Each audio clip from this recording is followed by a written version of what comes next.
I sat by my grandfather's hospital bed in the all-too-familiar room in Ohio. I am Andrew Wright, 34 years old, an ordinary accountant living and working here, in a place where everything seems to move at a slow, monotonous pace. But today, the atmosphere was entirely different. My grandfather, Anthony Wright, lay there, his deep eyes strangely calm and serene. He held my hand tightly, his thin fingers still carrying a faint warmth, as if trying to pass on his last remaining strength to me. He spoke softly, his voice weak but every word clear. "Andrew, live honorably. True to who you are, my boy. Don't let money or fame blind you. The most precious thing is still your character. And remember, you have always been my pride." His words echoed in my mind like a final admonition. I nodded, struggling to hold back the surge of emotion. Grandfather had always been like that. He never spoke empty words. From childhood, he had taught me simple values: honesty, patience, and love without expecting anything in return. I remembered those summer afternoons on the old farm, when he would take me for walks and tell me about the mistakes of his life, about how he had built his vast fortune from nothing with his own two hands. But today he was different. No long stories, just short, profound words. I could feel it. He was preparing to leave. Then he smiled, a very faint, very peaceful smile. His eyes closed, his breathing grew shallower. His hand gradually loosened in mine. I quickly gripped it tighter, my heart pounding wildly, softly calling his name, but only silence answered. His breathing stopped completely, the hand in mine grew cold. I froze as if the entire world had come to a halt. I called him louder, my voice breaking, but there was only the steady beeping of the machines. The pain of loss crashed over me like a violent wave, sweeping everything away. I collapsed onto the bed, tears flowing uncontrollably. This was the loneliest moment of my life.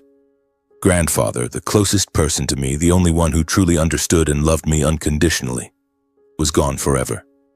I felt abandoned in a vast, inescapable void. After a few minutes, I forced myself to stand, quickly wiping away the tears. I had to do something. I couldn't just sit there.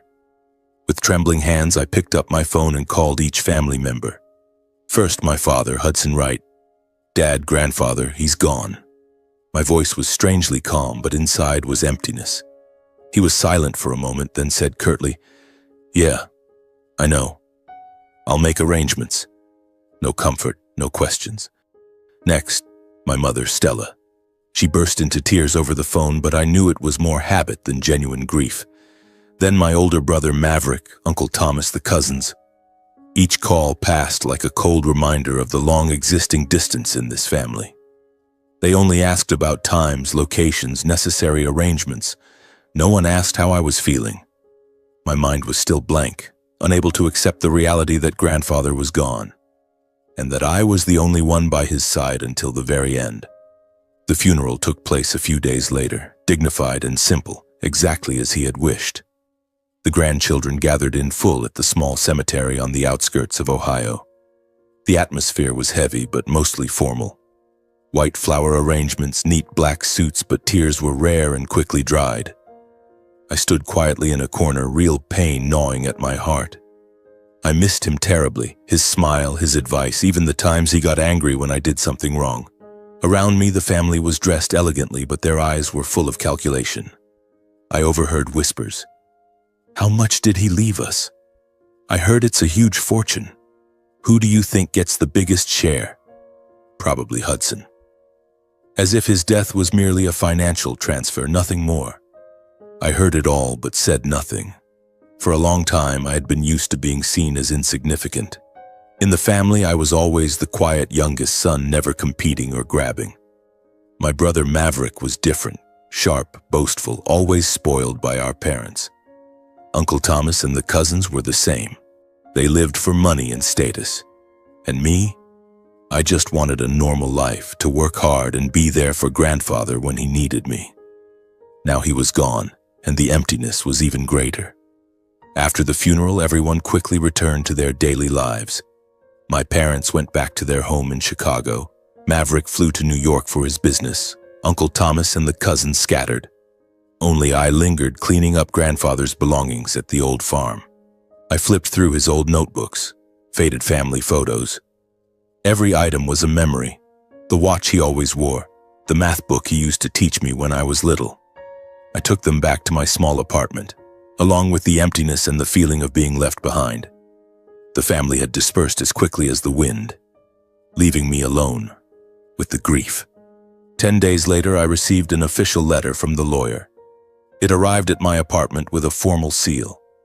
Dear Mr. Andrew Wright, please attend the law office in Chicago on the 15th of this month for the reading of the will of Mr. Anthony Wright. My heart beat faster. I knew he was wealthy, from real estate and investments, but he had always lived simply. I didn't expect much, but the letter made me curious. Would he have left anything to me, or just final words? I drove to Chicago filled with anxiety. The lawyer's office was in the city center, a luxurious high-rise building. When I entered the conference room, the entire family was already gathered. Hudson Wright, my father, sat at the head of the table, face stern. Stella Wright, my mother, sat beside him, eyes red, but I knew she was forcing it. Maverick sat next to Uncle Thomas, the cousins scattered around. I walked in and immediately faced looks of contempt mixed with pity, as if everyone had already guessed. Andrew wouldn't get anything. I greeted them quietly and took the last seat. Mr. Jenkins, the elderly lawyer with a stern face, began reading the will. When he announced that Hudson Wright and Thomas Wright would each receive $2 million, my father and uncle nodded, unable to hide their satisfaction. The room immediately filled with smugness, as if everything had gone exactly as they expected. Next, Mr. Maverick Wright and the other grandchildren each receive $1 million. Maverick grinned widely, slapping the cousins on the back. Whispers rose, full of excitement. My heart pounded, waiting for my turn. Would grandfather have remembered me? Or was I truly the extra one? For Mr. Andrew Wright, the lawyer continued, voice even and clear, according to the will, he inherits the sum of $10. The room fell silent for a moment. Then laughter erupted. I didn't need to look to know who started it. Maverick smirked first, turning toward me with undisguised mockery. One cousin sneered loudly enough for all to hear. That fits his place perfectly. Thomas shook his head, feigning a sigh, voice dripping with pity. Just $10? Grandfather was really straightforward. A few chuckles came from the other cousins. I saw Hudson, my father, lean back in his chair, arms crossed, eyes clearly satisfied, as if this result confirmed everything he'd ever thought about me. Stella glanced at me briefly, then turned away immediately, as if it had nothing to do with her. The whispers, the contemptuous and pitying looks mixed together. I sat there in the middle of the room, feeling like a living example of the failure they had always believed in. Lawyer Jenkins had to tap lightly on the table. His voice grew deeper and firmer. Please maintain order. He turned to the final page of the will and continued reading, each word slow and clear. Please note that, under a mandatory clause of the will, any individual who engages in litigation, complaints, or disputes regarding the distribution of the inherited assets will have their entire designated inheritance revoked. The atmosphere in the room changed instantly. The laughter stopped completely. I saw Maverick freeze, his smile stiffening on his lips. Thomas sat up straight, eyes flashing wariness. Hudson frowned, his crossed arms tightening slightly. Stella looked around, her face paling as she grasped the meaning of the clause. Lawyer Jenkins closed the file, voice still cold and decisive. This clause takes effect immediately upon the reading of the will. The room fell into heavy silence. No more laughter. No more mockery. And for the first time since the reading began, I realized that silence weighed far more than all the previous laughter. Hudson shook his head, feigning pity. This proves grandfather never valued you, Andrew. He didn't even leave you a small path. Maverick added, you cared for him all this time like a servant. In the end, it didn't change your place in the family. The cousins burst into loud laughter, joining in. I felt blood rush to my face, pain cutting like a knife. But I didn't argue, didn't defend myself.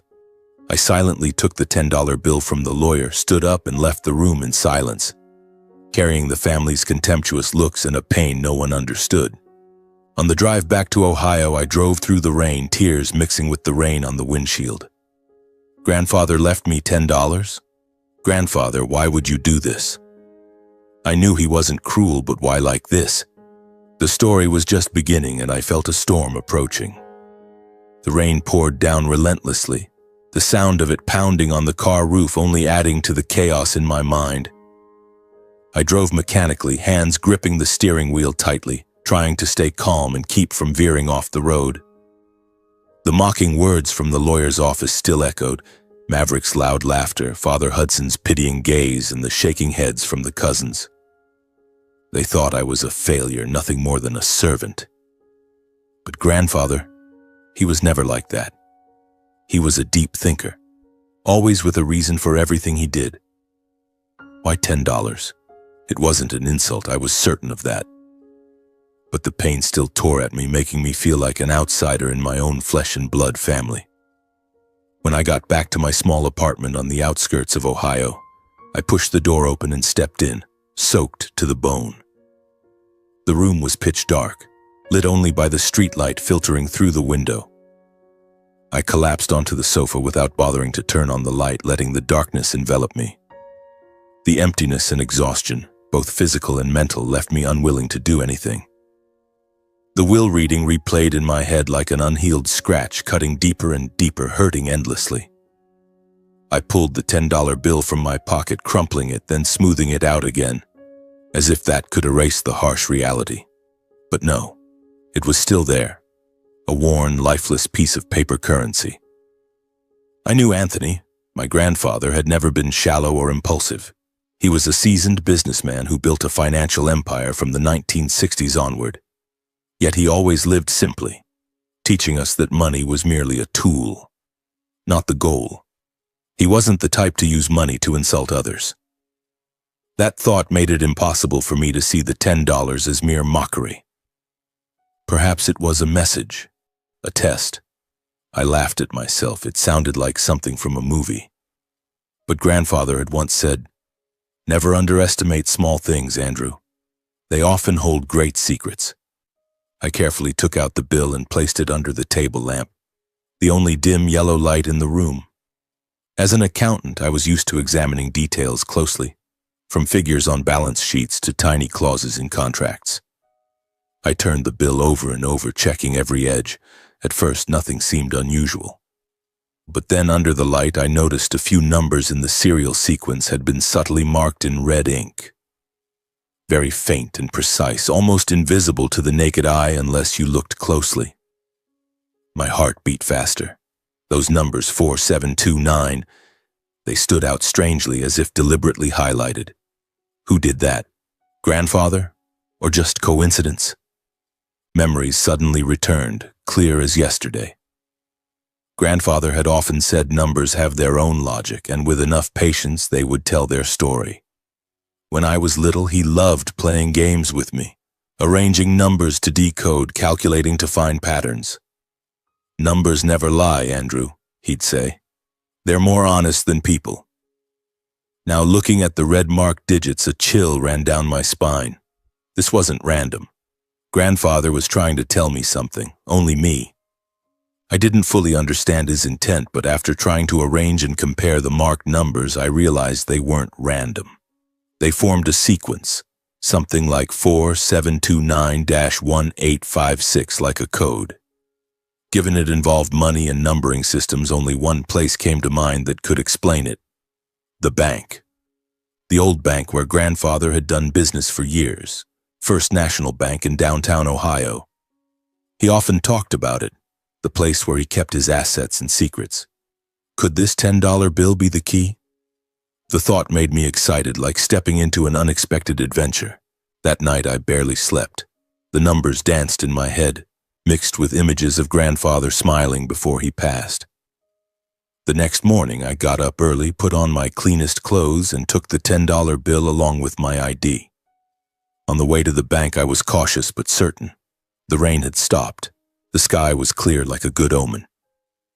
I wondered, am I imagining this? Or is this truly the legacy he left me? The bank doors opened, the familiar smell of paper and money rushed in. I took a deep breath and approached the counter. "Hello, I need to speak to the manager about a personal matter," I said to the receptionist, trying to keep my voice steady.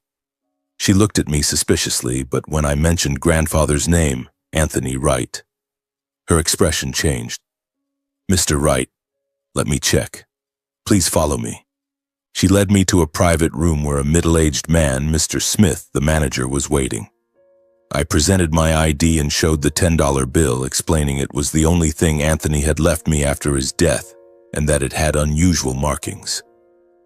"I think this might be a code," I explained, pointing to the red numbers. Mr. Smith took the bill and examined it closely under a magnifying glass. "Let me see. This $10 bill is quite interesting." He accessed the private archived records that Anthony Wright had sealed long ago. The computer beeped, and his face grew serious. "Mr. Wright left separate instructions," he said, voice lowering, "requiring the bank to proceed only when someone presents the correct evidence along with the verification sequence." My heart pounded wildly. This was real. After verification, the bank confirmed the red-marked numbers on the $10 bill were the exact code. Grandfather had registered to access his personal safe deposit box, completely separate from the will, so no family member had any right to interfere or access it. "This is private property intended only for the holder of the code," Mr. Smith emphasized. I felt breathless with excitement. The mandatory identity verification took time. Fingerprint checks, signatures, even secret questions grandfather had set up. The standard waiting period was 24 hours, but Mr. Smith expedited it due to the clear records. "Mr. Wright prepared thoroughly," he said.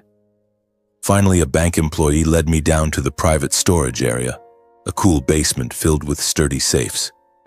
Grandfather's box, number 4729, matching the code, opened with a creak. Before my eyes were 30 sealed gold bars gleaming under the light. Beside them were portfolios of blue-chip stocks from companies like Apple and Microsoft, government bonds, and other financial documents. The estimated total value was around $25 million. Mr. Smith whispered the figure, nearly making me stagger. I stood silent for a long time, not overwhelmed by the enormous sum, but because, for the first time, I fully understood the quiet preparation and absolute trust grandfather had placed in me. He had truly seen me, amid a calculating family, the heavy gold bars, the fragile stock certificates, all proof of the love he reserved solely for me. Tears streamed down my face, but this time they were tears of happiness mixed with sorrow. "Grandfather, now I understand." Inside the box was also a handwritten letter from him, sealed separately in an envelope, as if waiting for the right person to open and read it. I held it with trembling hands, not daring to open it yet. After completing the necessary legal procedures, signing receipts, confirming ownership, I left the bank with the letter in hand, in an unusually calm state. The pain was still there, but this time I clearly felt I was no longer as alone as before. Grandfather was still with me, through the numbers, through this legacy. On the way home, I wondered, what will the letter reveal? And the family? If they find out, the real storm will come. I drove slowly through the familiar streets of Ohio, the cool breeze slipping through the slightly open window, carrying the scent of damp earth after the rain. My small apartment appeared at the end of the road, a modest place in a quiet residential neighborhood. I parked, turned off the engine, and sat still for a long while, my hand still tightly clutching the letter in my jacket pocket. It felt heavy. Not because of the thin paper, but because of what it held inside. Grandfather had prepared everything so meticulously, this letter was certainly no empty words. I took a deep breath, entered the house, turned on the kitchen light, and sat down at the dining table, the spot where I often sat alone on late nights. I sat in silence for a very long time before opening grandfather's handwritten letter. My hands trembled as if afraid that opening it would dissipate the last trace of his warmth. The envelope was old and worn, the handwriting familiar, the curving strokes I'd seen him use in his business notebooks. I gently tore it open and pulled out the neatly folded sheet. The words appeared, beginning with an affectionate greeting. My dear Andrew, my beloved grandson, I have always seen in you kindness, patience, and respect that no money can buy. You were the light in my final days, and I write these lines so you know I have never stopped being proud of you. My heart tightened. His words were warm like a hug from the past. I continued reading, whispering them in my mind, trying not to let tears blur the letters. In the letter, Anthony admitted that toward the end of his life, he had seen clearly how his two sons, my father Hudson and Uncle Thomas, along with most of the grandchildren, only approached him for money. They visited me, but their eyes always scanned the surroundings, calculating how much I had left. Their concern always came with schemes and material expectations, he wrote. I could picture him writing these lines in the hospital room with a sad smile on his lips. He wasn't angry, just objective, like a businessman analyzing the market. Anthony wrote that to them. He was no longer a loved one, but gradually became a source of assets to exploit, a guarantee for their future comfortable lives. I saw them smile and talk, but behind it were phone calls asking about real estate, about stocks. They didn't ask if I was in pain or tired. They only asked how much longer I would live. His words were sharp, but not bitter. It reminded me of family gatherings when everyone crowded around him, but conversations always revolved around money. I had once thought it normal, but now, through his lens, everything was clearer than ever. In contrast, Anthony emphasized that I was the only one who stayed by his side without ulterior motives. You were the one who remained when everyone's eyes were on the money. You called just to check on me. You visited without demanding anything. You cared for me in my illness, not for a reward, but out of true love. That made me trust you more than anyone else in the family. Reading this, I had to pause and breathe deeply. Grandfather had seen everything. The nights I stayed awake by his bedside, changing his damp cloths, listening to his old stories. Meanwhile, my parents and Maverick only dropped by briefly before excusing themselves with busyness. He trusted me, and that healed part of the wound from the will reading. Then he explained that leaving me $10 in the will was not disdain but a deliberate test. I left you $10 so you could see the true faces of the family for yourself. You would see them mock and despise you, and through that understand who is with you for real kinship and who stays only for money. That is the lesson I wanted you to learn, Andrew. Don't let them exploit you as they tried to do with me. I was stunned. So it was all planned. The $10 wasn't a joke, but a key to revealing the truth. He had predicted it all. The laughter in the lawyer's office. Maverick's sarcasm. He wanted me to see clearly so I wouldn't be deceived anymore. Excitement surged. Grandfather was that clever. What else was in his plan? At the end of the letter, he expressed hope that I would continue living simply and holding firm to my principles. Use what I left you to protect yourself and choose your own life instead of trying to please anyone. You deserve true happiness, Andrew. I love you. It ended with his shaky but loving signature. I choked up. Tears fell drop by drop onto the letter. The pent-up emotions finally burst in the quiet room. I cried like a child, shoulders shaking, sobs catching in my throat. Not from sadness, but from being moved, from gratitude.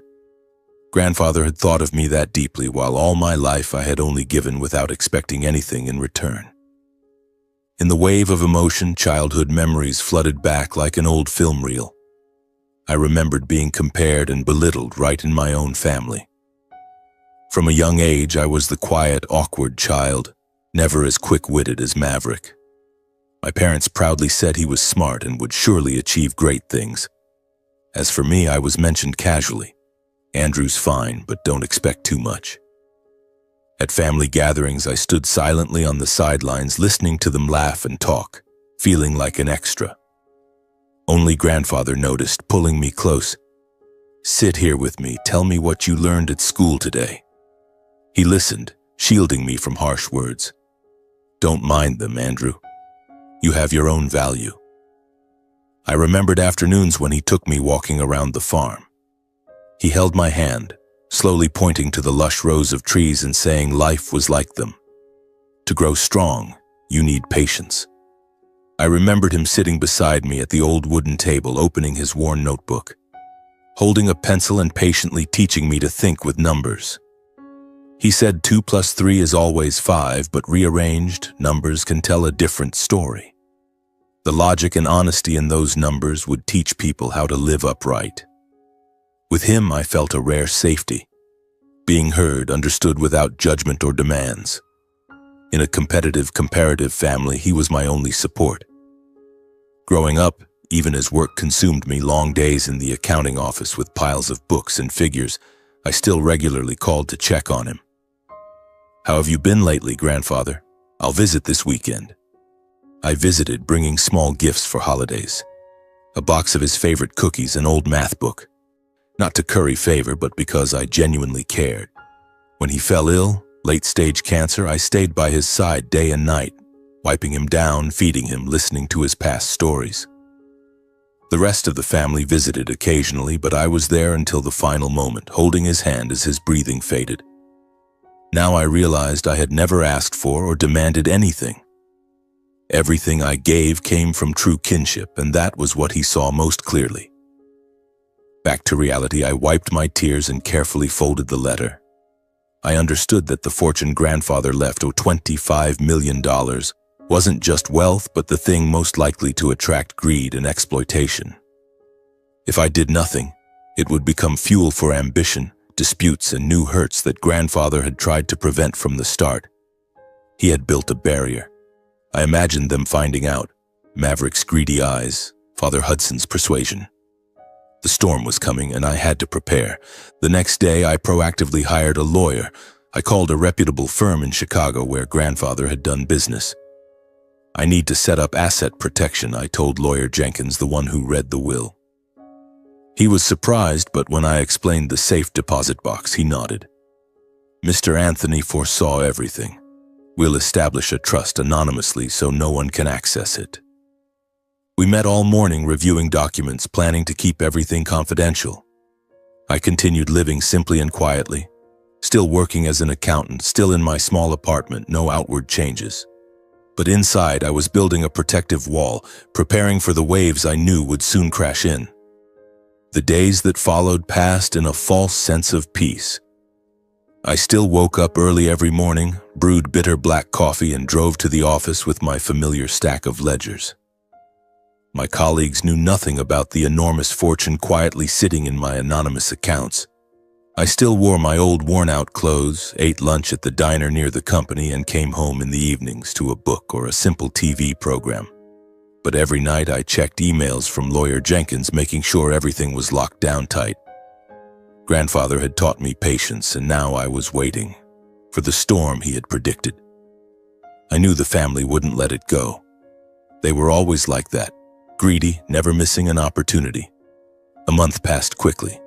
It was a Saturday afternoon when I was sitting at the kitchen table reviewing monthly bills, an old habit to keep my mind sharp. A sudden forceful knocking sounded at the door. I frowned and glanced at the clock, 4 p.m. Who would show up unannounced?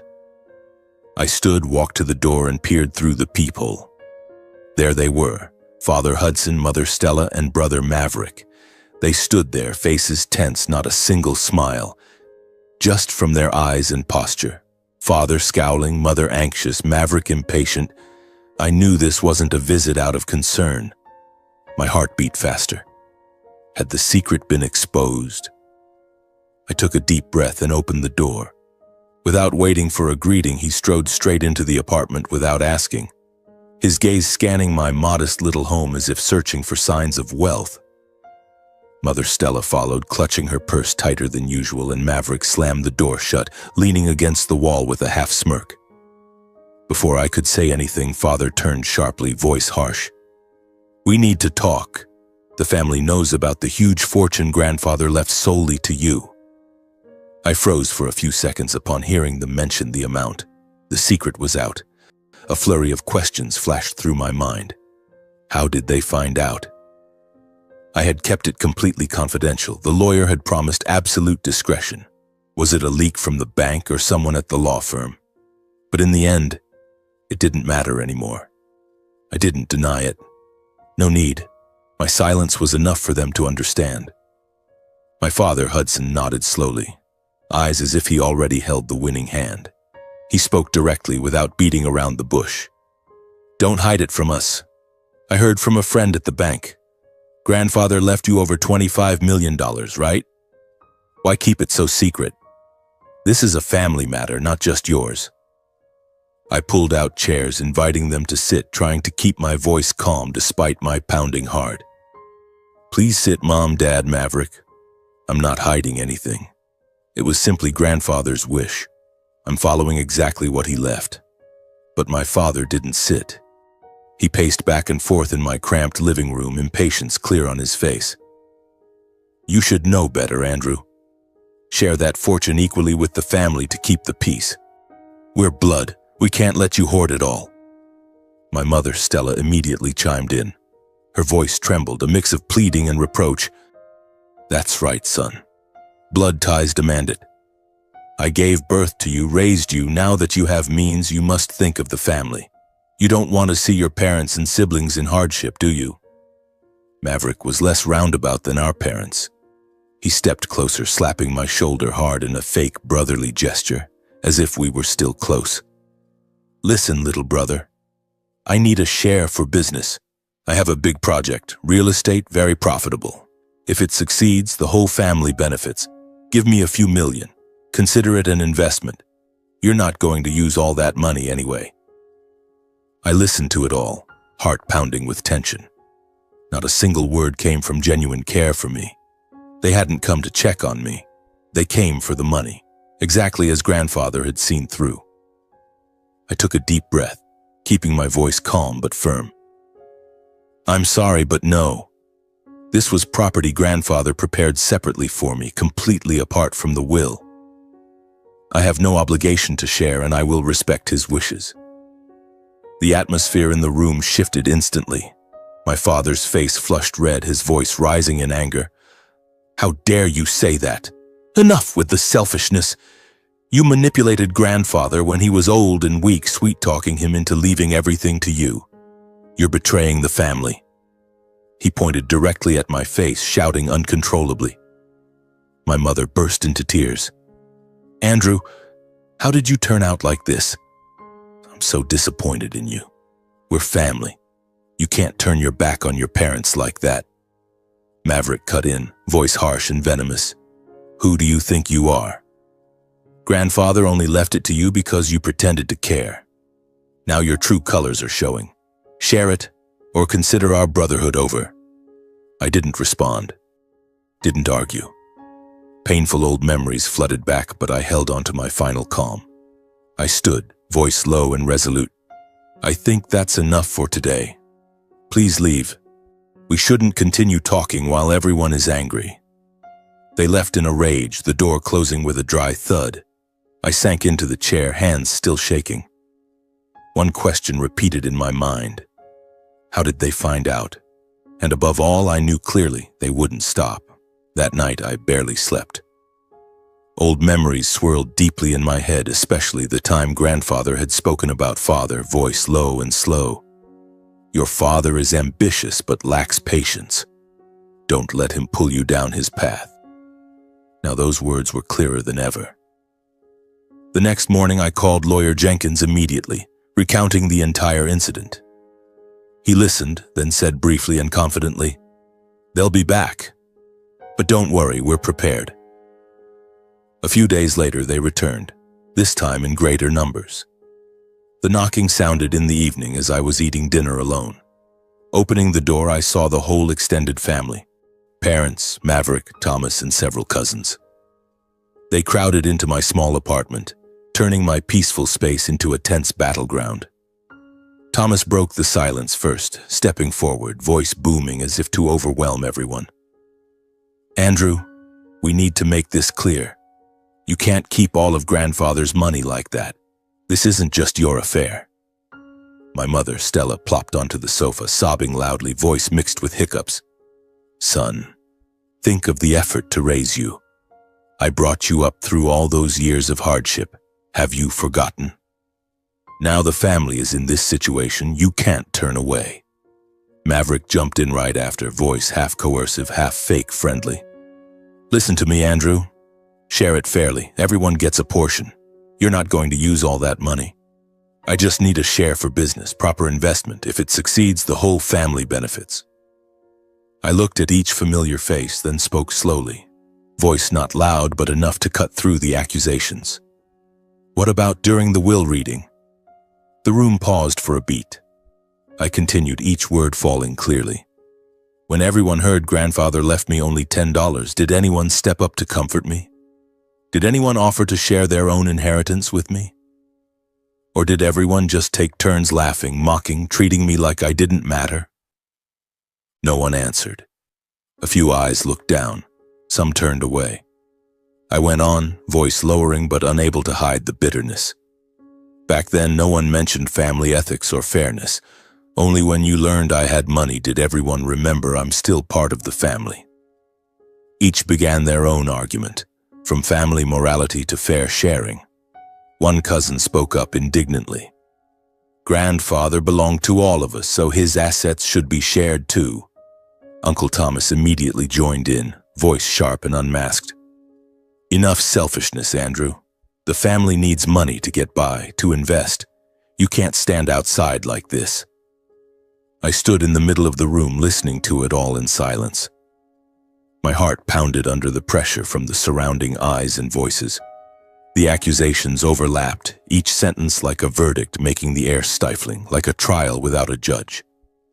When things momentarily quieted, I spoke, voice calm but resolute. I respect everyone, but grandfather's decision deserves the same respect. This was his private wish, not something to divide or negotiate. In frustration, Uncle Thomas slammed his hand on the table, voice rising. If you refuse, I'll sue you. I'll demand fair inheritance rights for everyone.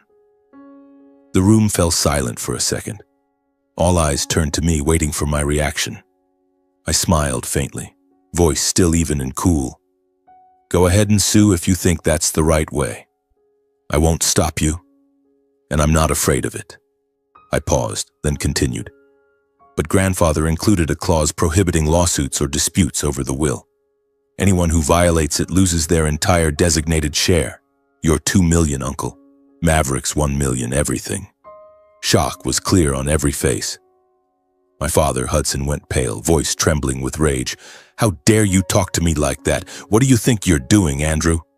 Maverick muttered, trying to sound tough but unable to hide his unease. That's just a bluff, right? A scare tactic to shut us up. There's no such clause. But deep down they knew I was telling the truth.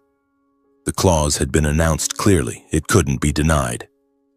Realizing they couldn't sway me and didn't dare risk losing what they already had, the group stood and left in anger, helplessness, and resentment.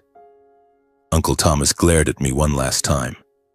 You'll regret this, Andrew. My mother sobbed. How did my son turn out like this? The door closed behind them, leaving the room in disarray and me alone, exhausted knowing that from that moment every bridge between me and my old family had truly collapsed. I understood they wouldn't give up easily. They would try other ways, perhaps persuasion, perhaps threats. I intensified work with the lawyer, reviewing all legal documents, the trust, anonymous accounts, protective clauses. Jenkins said, we'll add another layer of security. They won't touch it. I prepared for late-night calls, rumors. The real storm was coming. In the days following that confrontation, I lived in a state of constant alertness. Every doorbell ring or unknown call made my heart beat faster. I imagined Maverick calling in the middle of the night, his voice slurred with alcohol as he persuaded, "Think it over, little brother, we're all family." Or Father Hudson sending a letter full of moral reproach. But strangely, nothing happened. Silence enveloped everything like the calm before a storm. I continued my accounting work, but my mind was always distracted. Grandfather had once said, "Silence is sometimes more dangerous than noise." And he was right. They no longer bothered me, but that silence cut deeper gradually. Time passed, and I decided to allocate a modest portion of the fortune to buy a smaller, well-equipped apartment. Nothing ostentatious. No luxurious villa or expensive car. I didn't want that. I found a house on the outskirts of Ohio with a small backyard garden and windows overlooking the woods. This might be a peaceful place, I told myself as I signed the contract. A private space, removed from prying eyes and unnecessary troubles. I moved in quietly without telling anyone. The first night I lay on the new bed listening to the wind rustling through the leaves, feeling as if grandfather was somewhere, smiling approvingly. My life became more stable materially. Everything was neat and quiet, suiting my personality. An accountant who liked precision and order. I bought essentials. A simple wooden table and chairs, a few novels for evening reading, and a better coffee maker. Money was no longer a burden. I could pay bills without worry, even investing part of it in safe funds. But that quietness also brought an indescribable void. At first I thought it was just habit from the old life, the cramped apartment, long nights alone. But gradually I realized it was loneliness. No family laughter, no calls checking in, even if fake. Just me with numbers on the screen and memories of grandfather. The family stopped bothering me from then on, and I actively avoided contact. On the surface, it was peace, no arguments, no pressure. But inside was the feeling of being severed from familiar roots. I had once thought family was the final refuge no matter what. Now I was like a branch cut off, drifting alone. On weekend evenings, I sat by the window watching the empty street, wondering, am I truly free or just isolated? Anxious, waiting for a call, yet fearful if it came. A wealthy life, but why so empty? In a rare moment of calling, perhaps sudden nostalgia, I dialed Father Hudson's number. It was his birthday, a date I still remembered from the old calendar. The phone rang a few times, then his voice came ice cold. Why are you calling me? I hesitated. Hello, Dad. It's your birthday. I'm calling to wish... But he cut me off, voice harsh. Wish what? How dare you still call? I've disowned you. You chose money over family. Don't call again. The call ended coldly, leaving no room for explanation. I held the phone, stunned, as if slapped hard. Grandfather, how did things turn out like this? Tears streamed down, not from anger, but from pain. The pain of what was lost. Right after I realized I'd been removed from the family group chat, I opened the app and searched for Wright Family, once full of reunion photos and holiday greetings, but it was gone, as if my existence had been erased with a simple action. I checked Maverick's friends list. I was blocked. That feeling was like a punch to the chest. I was no longer part of them.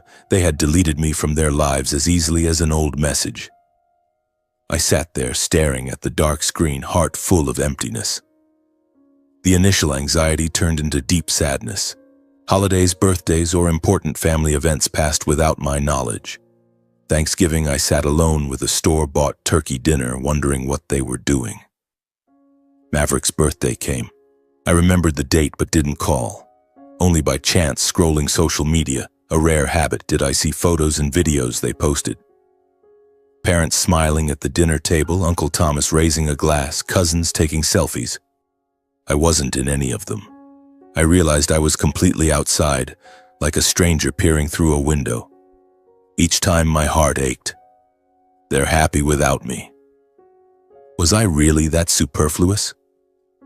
Once at Christmas, the longing was too strong, so I drove to my parents' house in Chicago, bringing a small gift, the old watch from grandfather, hoping it would bridge the gap. Light snow fell. The festive atmosphere was everywhere, but my heart pounded like entering a tiger's den. I knocked. Mother Stella opened the door, her face changing. "What are you doing here?" Father Hudson shouted from inside. "Get out! You're no son of mine." Maverick pushed forward, smirking. Got rich and suddenly remember family. Too late. Harsh insults poured out like knife cuts. I stood there, snow falling on my shoulders, trying to explain. I just wanted to wish you Merry Christmas. but they shook their heads coldly and slammed the door. I left quietly, driving home in the dark, realizing the door had been shut tight long ago. Tears blurred the highway. I wondered, why do I still hope? Each time like that, I didn't feel anger, just a quiet void spreading in my heart, the sad feeling of realizing I had always been the extra one in my own flesh and blood family. I lay on the bed staring at the ceiling, letting memories slowly return. I remembered family dinners where I always sat at the end of the table, silently listening to them talk. Never asked for my opinion, no one waiting for me to speak. Only grandfather noticed, pulling me close.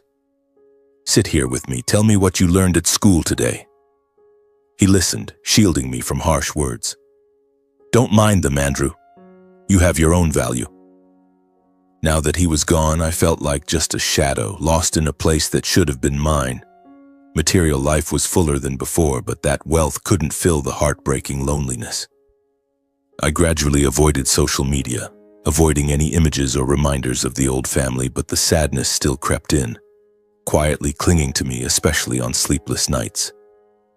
The peak came on my wedding day. I met Sarah, a colleague in the accounting office, through late work sessions. She was gentle and understanding, with a warm smile that helped me forget the pain.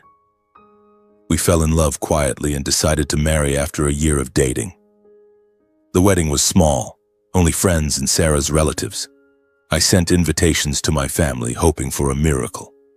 But no one from my side showed up. One side of the church was empty. Sarah's relatives whispered, "Where's the groom's family?" I stood there in my suit, unable to hide the embarrassment and awkwardness. My face burned. I tried to smile, but my heart ached sharply. In the moment, the pastor asked, "Does anyone object to this marriage?" The room remained silent as per tradition. But to me, that silence meant something else. It wasn't consent. It was the void left by those who should have been there. I felt the absence painfully, as if my past was stripped bare before strangers sitting below. Parents didn't come. No message from Maverick. Uncle Thomas and the cousins completely vanished, as if they had never existed in my life. I looked at Sarah. Her eyes showed a bit of worry, a bit of pity, but still enough gentleness to give me strength. In that moment, I understood that even if the whole world turned away, I wasn't standing there alone. But fortunately, my wife, Sarah Wright, was a gentle and understanding woman. She didn't ask much, just quietly held my hand under the reception table, whispering, "From now on, you have me. We'll be okay." Her words were like medicine, easing the humiliation and loss. We danced under the dim lights, and for the first time, I felt I belonged somewhere. Still, sometimes when alone, when Sarah was asleep or I worked late, I couldn't avoid the pang when thinking of the old family. Things that could have been different if money hadn't interfered. I imagined another world, them at the wedding smiling, hugging me. But reality was harsh. I remembered grandfather. "You must choose your own life." And I was doing that. In the end, I gradually realized that some relationships cannot be saved by one-sided sacrifice. From then on, I set the past aside, focusing on building and protecting my small family. Sarah and I bought a slightly larger house, preparing for the future. I invested time in work, books, and her, the only place I truly belonged. The wealthy but lonely life gradually gave way to true peace. 2 years passed like a peaceful dream, without storms. That was the time I learned to live without looking back, without letting old ghosts haunt me. Sarah and I had settled into our new home, a cozy wooden house on the outskirts of Ohio, with a backyard large enough for a few flower beds and a small outdoor table and chairs. We didn't splurge. Everything remained simple, but now there was space for future plans.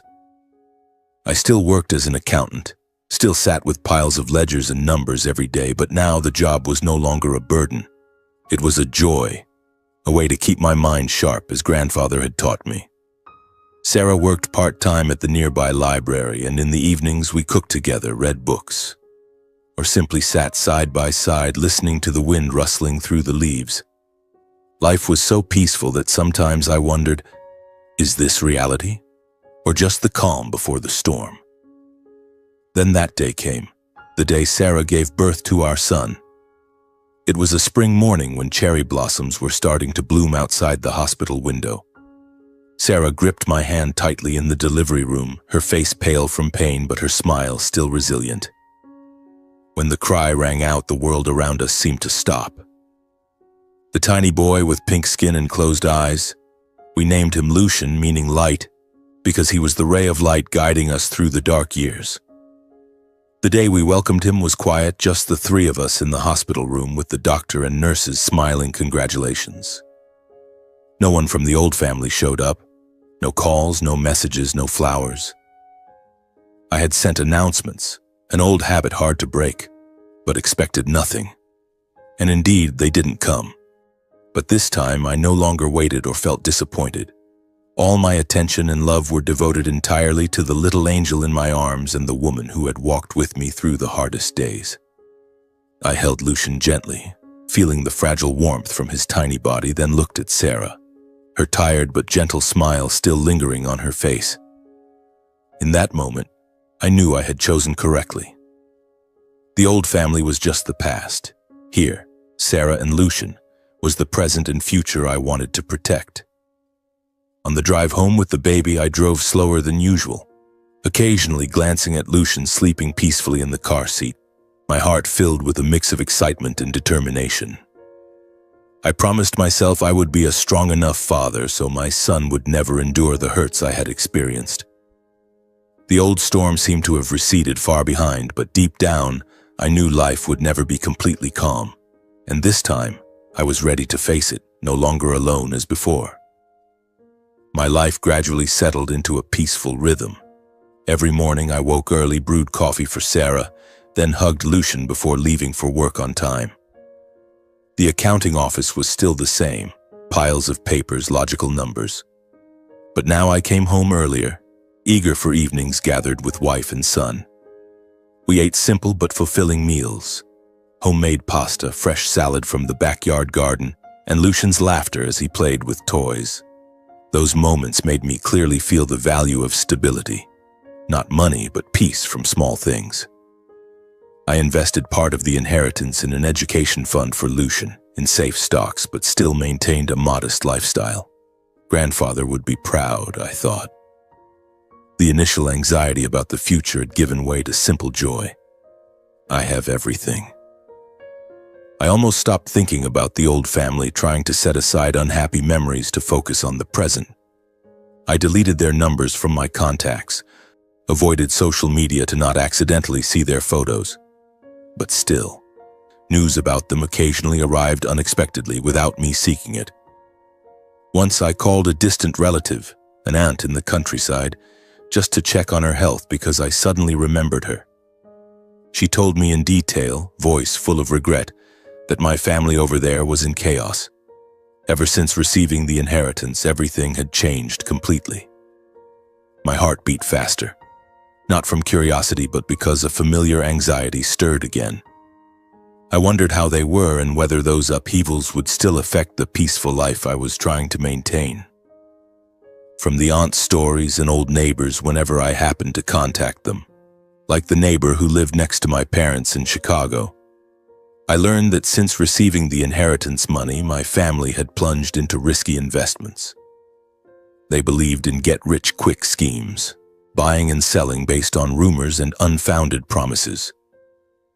Maverick led the way, boasting about a prime real estate project in Florida, convincing Father Hudson and Uncle Thomas to pour in money. They thought the money would double, the neighbor said over the phone, voice bitter. But I see they were blinded.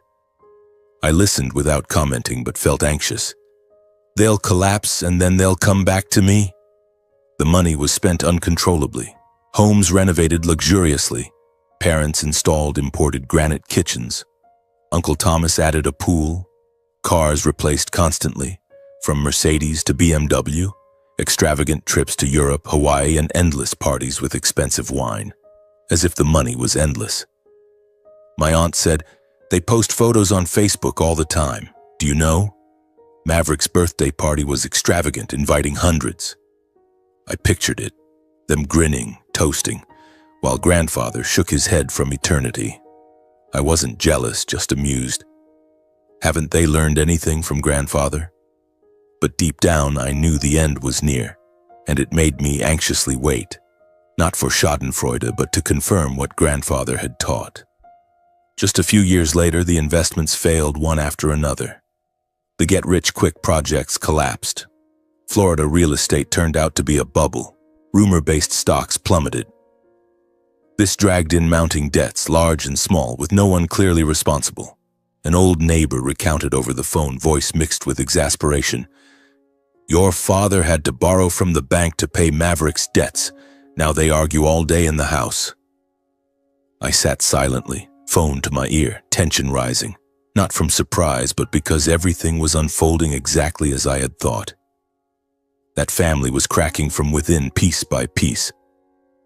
Their once confident, proud demeanor gradually vanished, replaced by visible fatigue on their faces, unfounded irritability, and endless arguments without resolution. No one stayed calm. No one yielded. One afternoon, my aunt called, voice lowered as if afraid of being overheard. "Your mother called me crying non-stop. In their house, they blame each other constantly. No peaceful day left." Hearing that, I just stayed silent. No gloating, no joy. I only realized that when money ran low, what they had long hidden finally revealed itself clearer than ever. From the neighbor near my parents' house, I gradually pictured what was happening there. He said arguments were so frequent the whole neighborhood heard. Maverick was the loudest. The neighbor recounted that he constantly blamed Father Hudson for being too conservative, not daring big investments, thus missing life-changing opportunities. Father shouted back, full of rage, saying Maverick had painted unrealistic get-rich fantasies to lure him into pouring everything in, then let it all collapse. Uncle Thomas didn't stay out of it. According to accounts, he claimed he only followed the cousin's advice, that without being egged on, he wouldn't have stumbled. No one took responsibility. Each tried to shift blame as if avoiding their own fault would lighten everything. The neighbor sighed, recounting that the week before they argued so loudly the whole block knew. Maverick left after that fight and hasn't returned.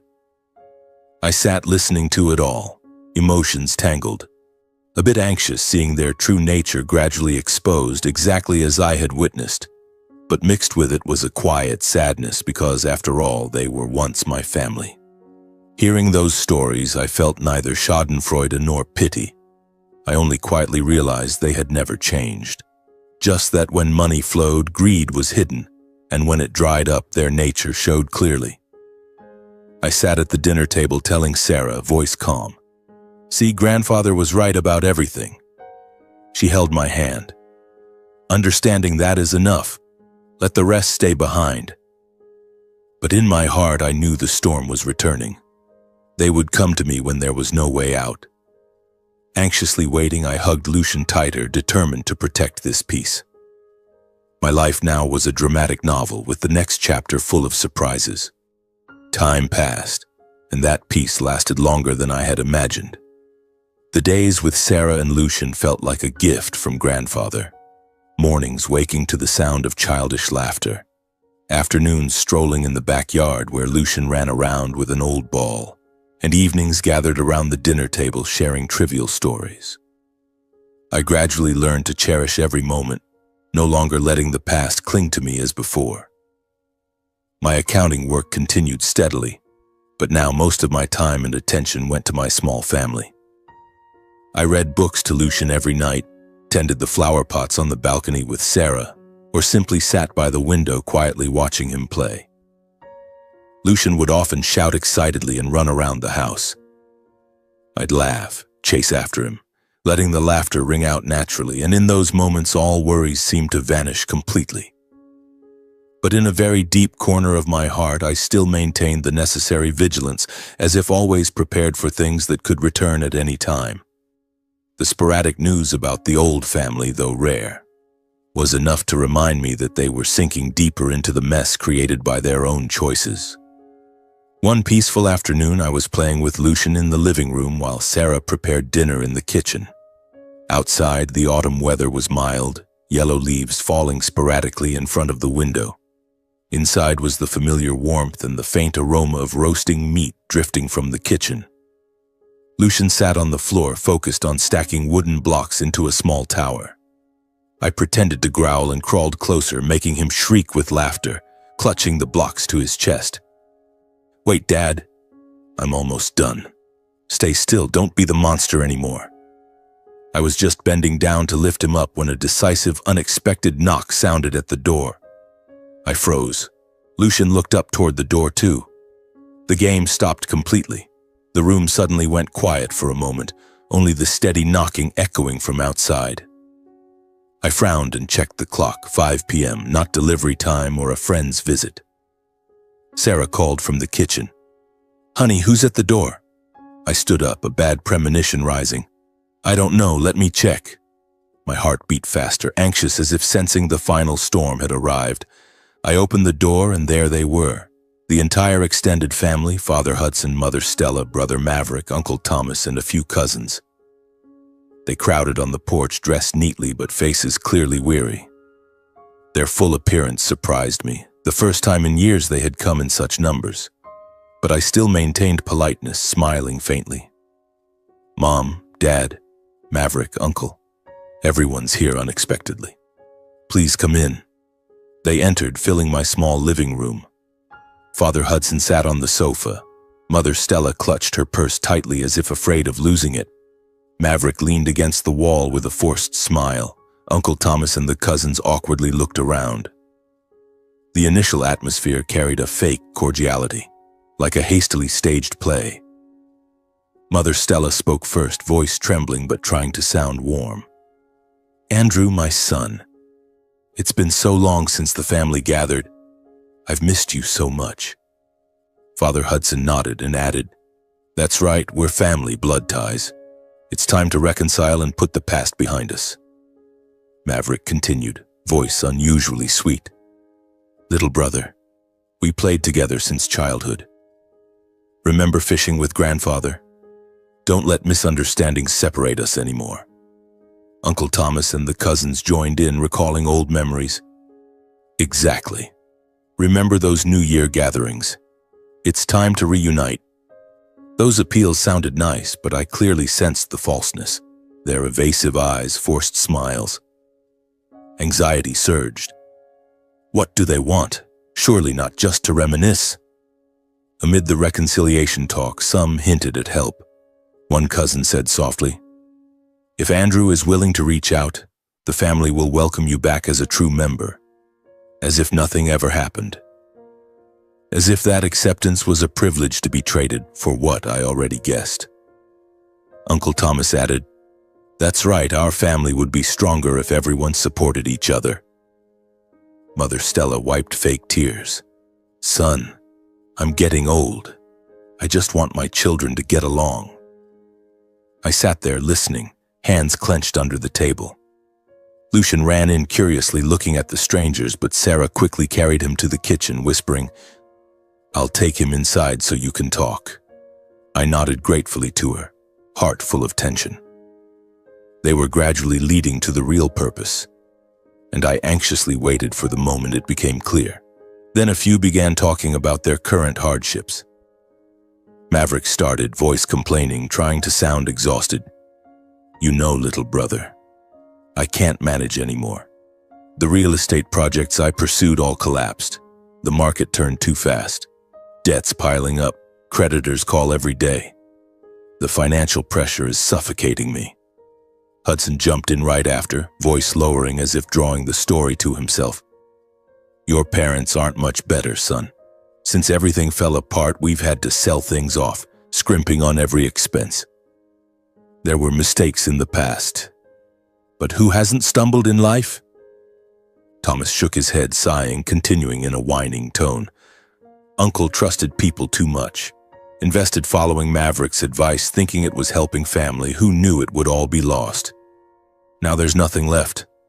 Those with means should know how to share, right, nephew?" Those hints were clearer than ever. No one said give money directly, but the intent was obvious. "You're rich now. Help us." One cousin added, voice gentle but testing. Our family has always shared everything, Andrew, helping us a bit now. What's the harm?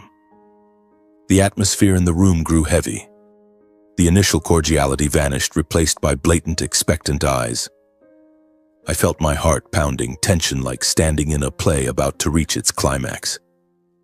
Did they think I was still the easily swayed Andrew from before?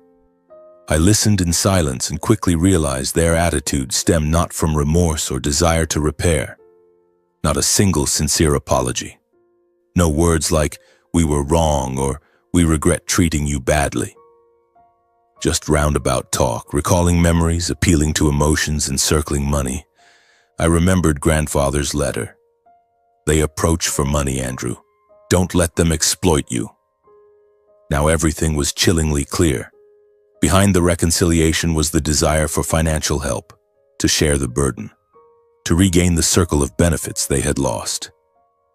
They hadn't come out of love, but because they were cornered, debts, failures, and now needing a wealthy brother to bail them out.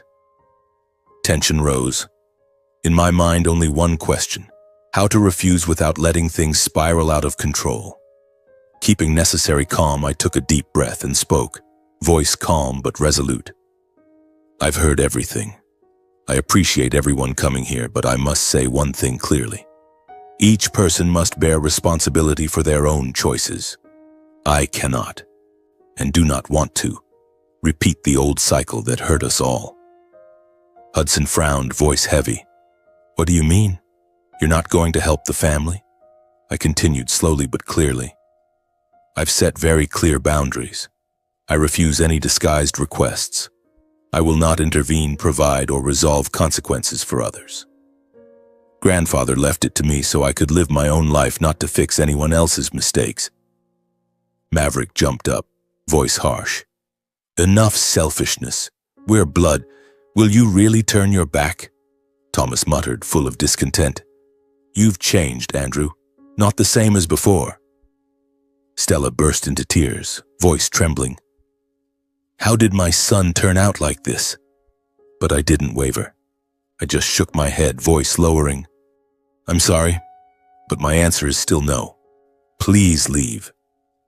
The extended family left in a heavy mood, mixed with disappointment, frustration, and unwillingness. Maverick glared at me one last time. You'll regret this. Hudson shook his head, voice cold.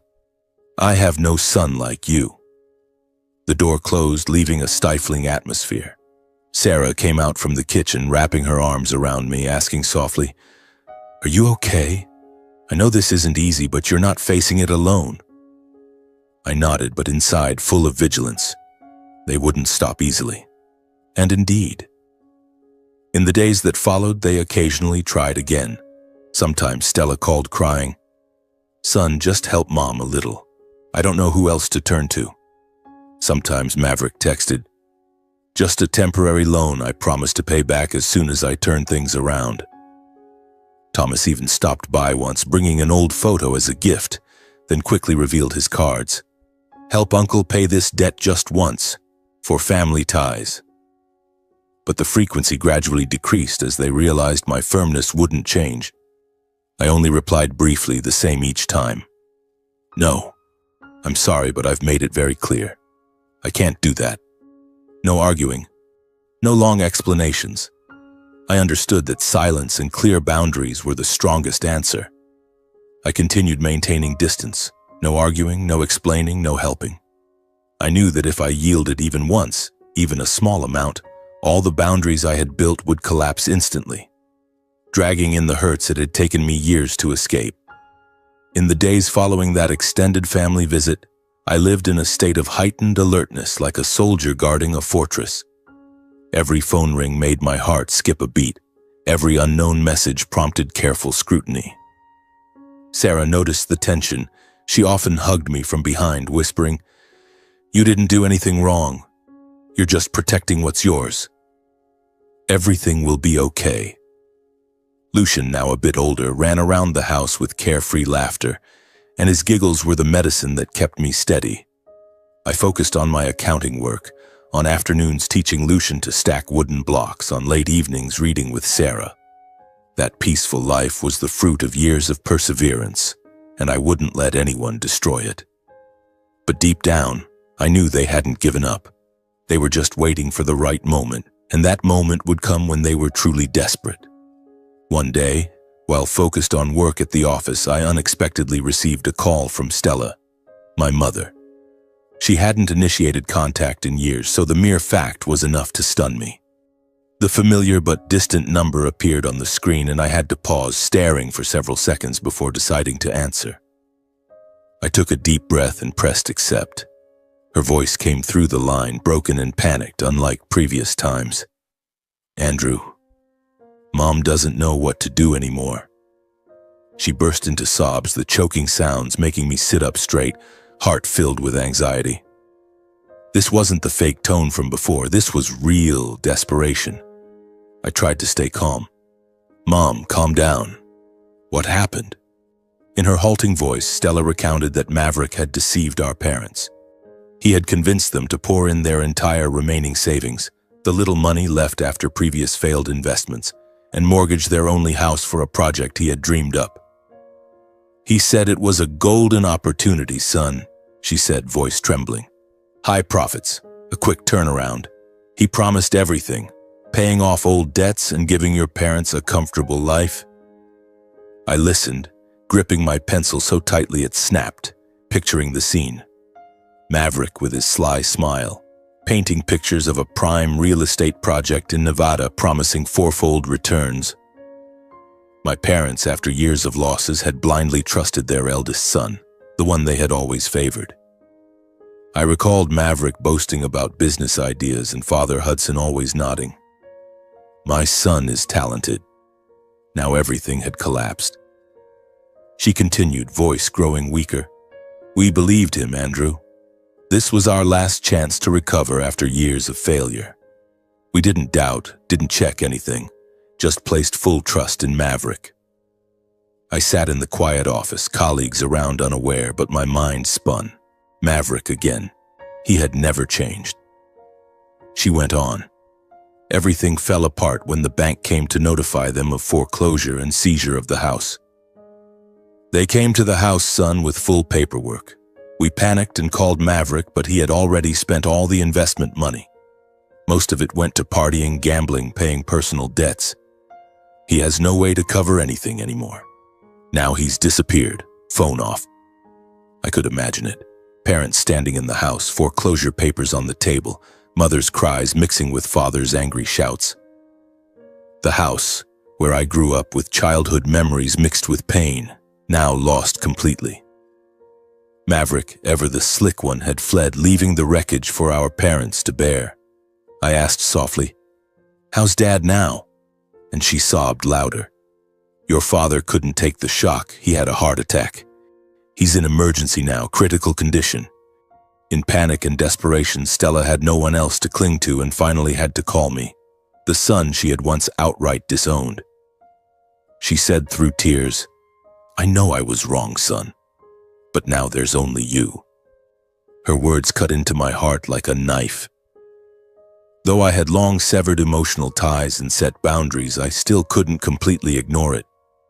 Inside me was a tug of war between memories of hurt, the scoldings, the disownment, the contemptuous looks, and the reality that the man on the hospital bed was still my father.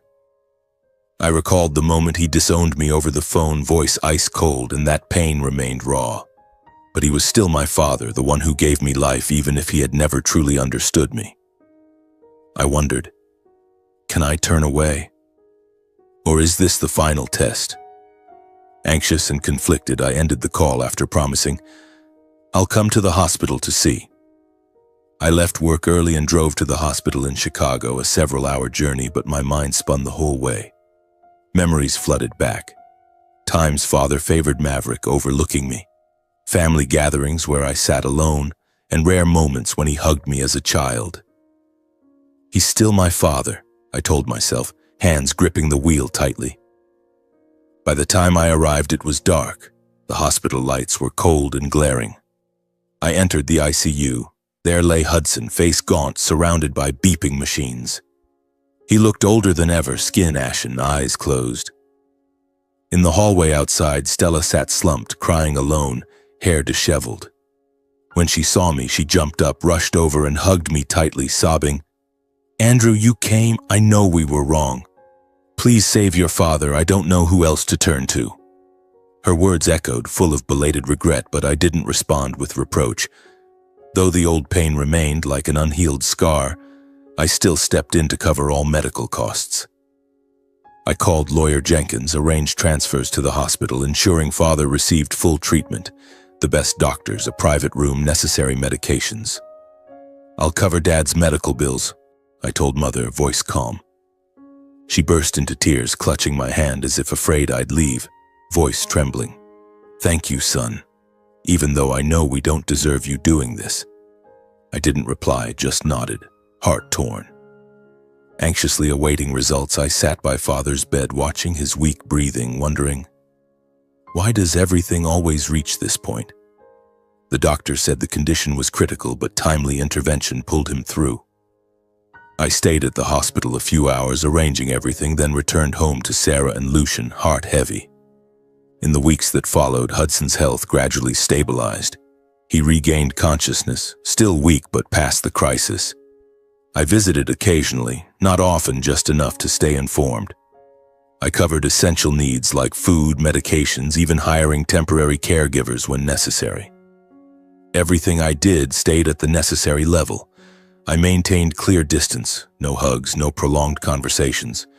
It wasn't coldness, it was the boundary I had learned to set to protect myself. My parents began showing regret, for the first time admitting past mistakes. Father lying in the hospital bed, voice weak but clear. "Your mother and I favored Maverick too much, son. We misplaced our trust and overlooked you without realizing." Stella burst into tears, unable to hold them back. "I'm sorry for turning my back on you, for leaving you alone so long. I was wrong." Those words sounded sincere, but I quietly recognized a bitter truth. Regret only appeared when everything was lost. When the house was gone, money depleted, and they had no other way out. Compassion didn't mean returning to the old ways. I pitied them but didn't fully forgive.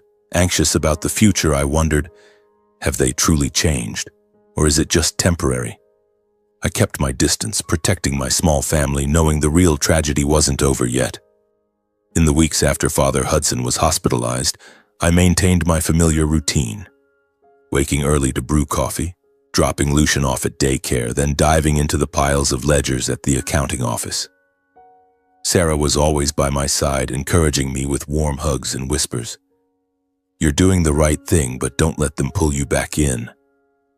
I nodded, but my heart was full of conflict. Each time I visited the hospital, I saw Father weaker, Mother Stella gaunt with red-rimmed eyes. They spoke of Maverick with voices full of disappointment. "He abandoned us, Andrew. We were wrong to trust him." Their words softened my heart, even though I knew it might just be surface level.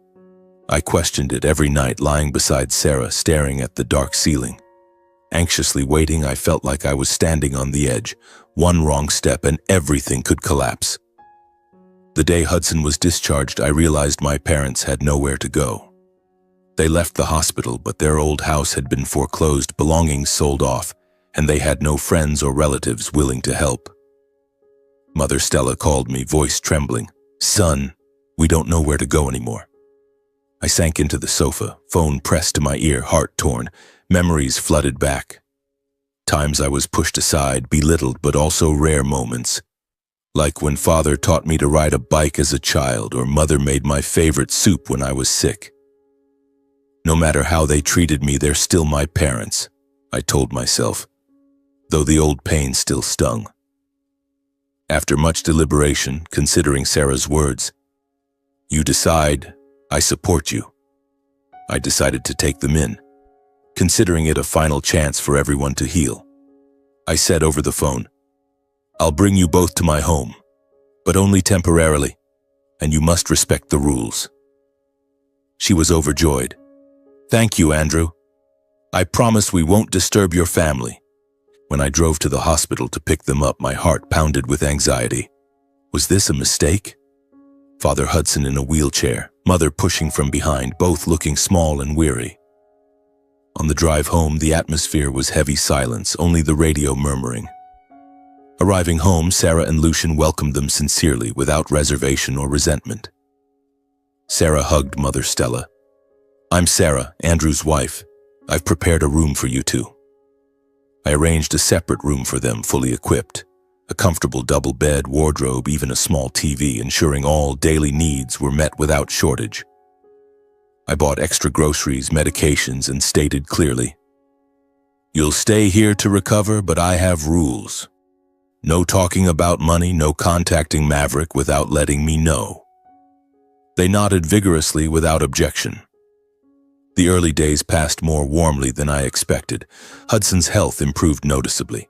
He started walking without crutches, his complexion rosier thanks to Sarah's prepared meals. He talked to me more, sometimes initiating trivial stories.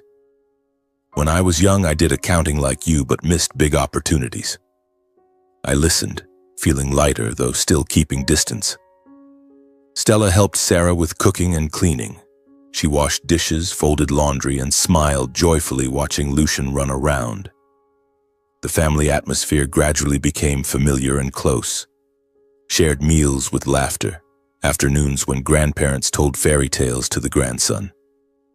Lucian seemed thrilled having grandparents around, often playing, Grandfather Hudson teaching him to build shapes, Grandmother Stella singing lullabies. Watching that scene, my heart warmed. Maybe they've really changed. I began thinking my decision to open up this time was right, that the recent events, losing the house, the heart attack, desperation, were big enough to change my parents. Initial anxiety gave way to hope. Our family can heal. But that peace soon showed cracks. One day, Sarah told me in bed, voice low so no one heard, "Today I accidentally saw your mother meeting Maverick near the gate. She gave him something, looked like money, then hurried back inside when she spotted me from afar." I was surprised and confused, sitting up abruptly. "Are you sure it was them?" Sarah nodded. I saw clearly. Maverick was standing outside the gate, looking sneaky. My heart pounded harder, anxiety surging. Maverick, the one who vanished after scamming them. Why appear? And why hide it from me? I recalled their promise. No contacting him. Doubt arose, but I didn't confront immediately. Just observed. From then on, my parents began constantly approaching me with various unexpected expenses. Sometimes additional medical bills, other times medications, health supplements. Then old debts resurfaced with urgent reasons. At first, the requests were sporadic, but gradually became more frequent, from occasional to weekly, as if it had become a hard-to-break habit.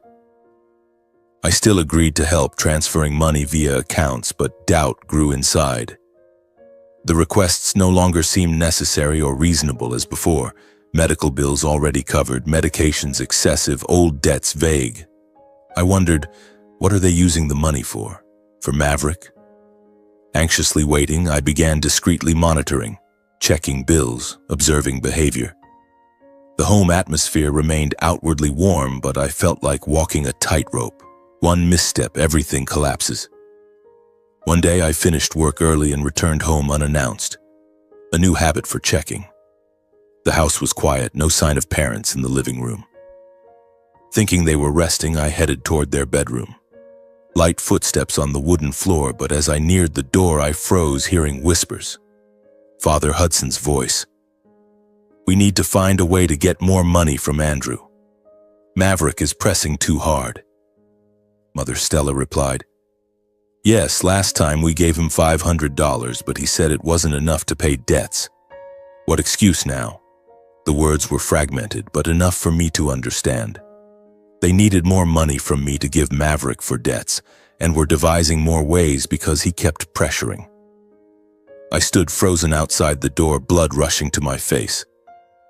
So all the previous requests weren't for essentials, but to continue enabling Maverick, the scammer who abandoned them. They still favored him, even after he nearly killed Father, even after losing everything. In that moment, I understood my parents had never truly awakened.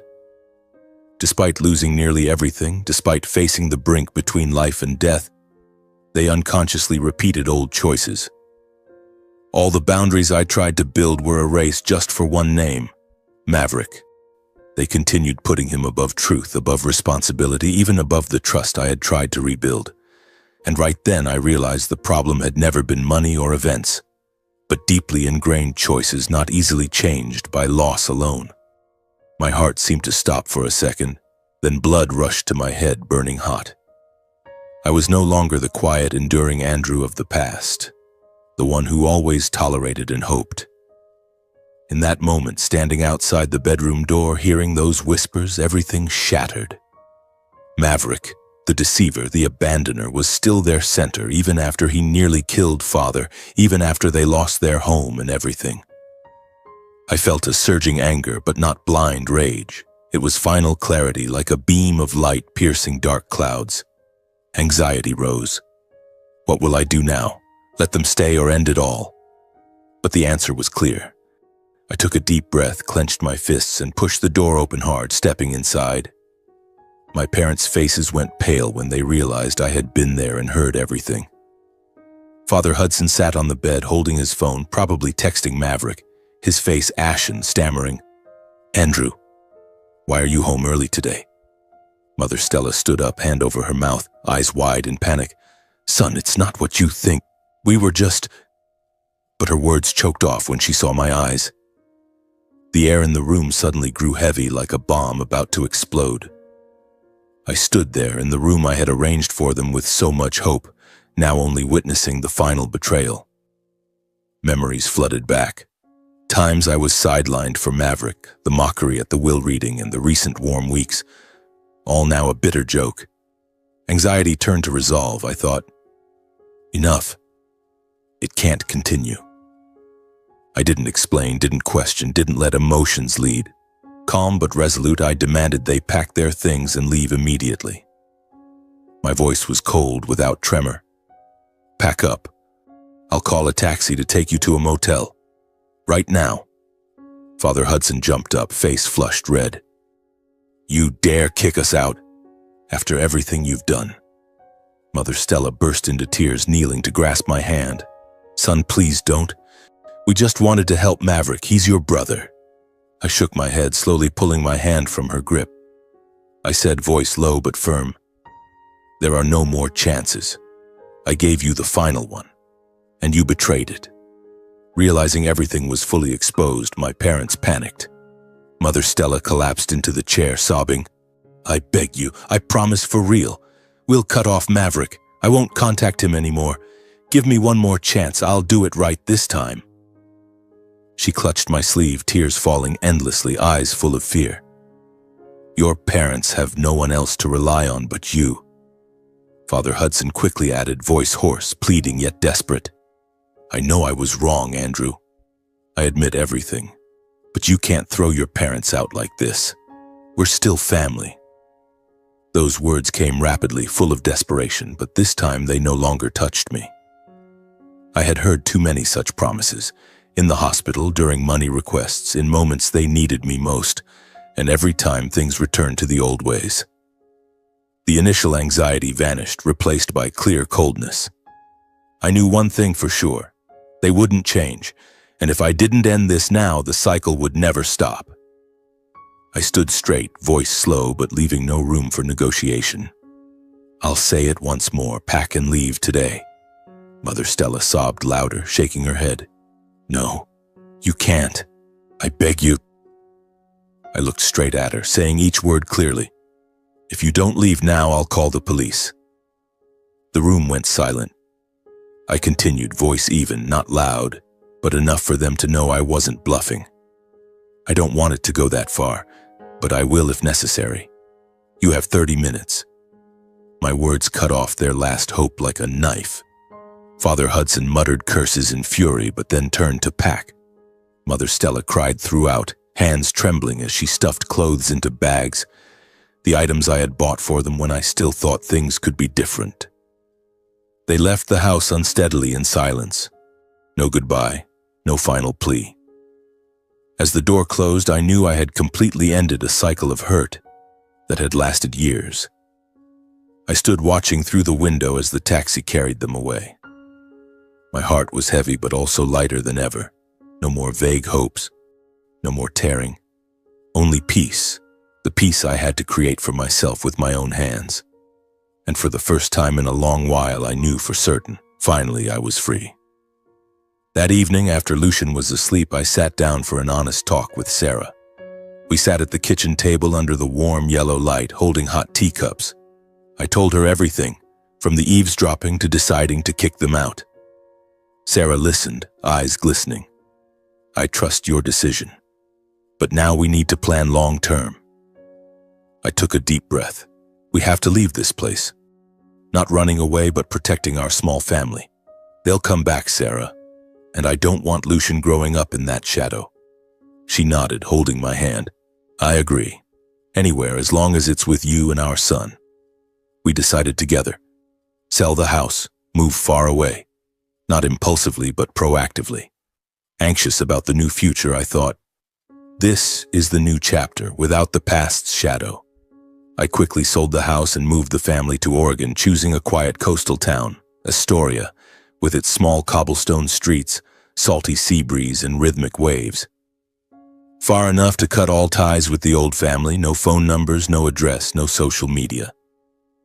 I sold the house through the lawyer, transferred money to safe funds, and we started anew in a seaside wooden house with a backyard overlooking the ocean.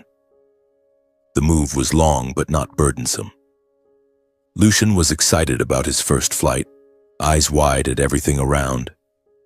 Sarah tiredly leaned on my shoulder, holding our sleeping son.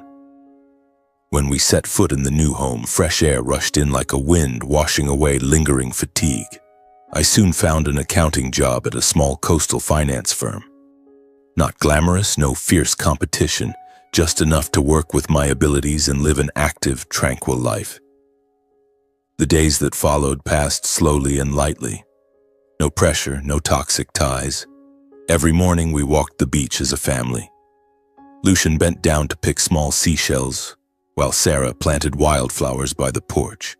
No late-night calls, no calculating eyes or hidden demands.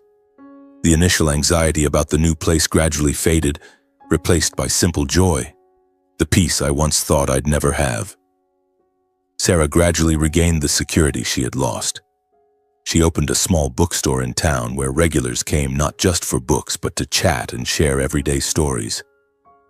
I saw her glowing more each day, serene in her own way. Lucian grew up in a stable, warm environment. He attended the local school, quickly making friends with neighborhood kids. His laughter filled the house, clear and carefree.